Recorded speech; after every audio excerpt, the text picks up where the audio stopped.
DJ Pappu Ram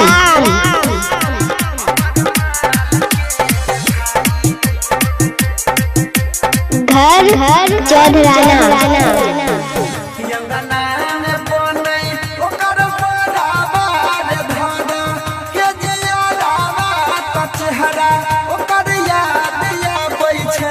छोड़ के चल जेते ससुरा हमर माल के रे भाई कल बारात आबै छै छोड़ के चल जेते ससुरा हमर माल के रे भाई कल बारात आबै छै।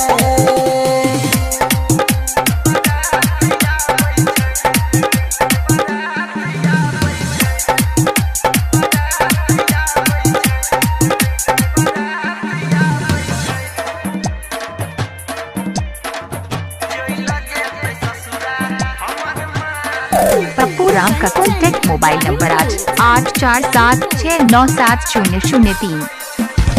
फूल सब कराला डोली सजतै हमरा ला सजतै अरथी रे। हेलो के बजै छी? डीजे पप्पू राम। की हाल चाल है?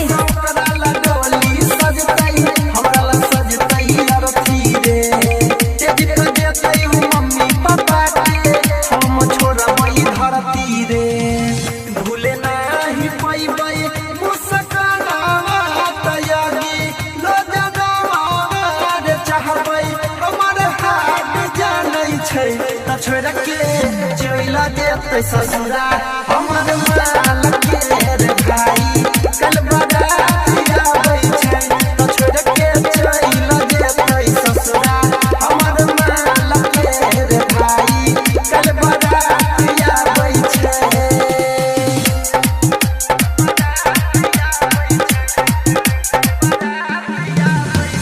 हेलो के बजै छी? डीजे पप्पू राम। की हाल चाल है?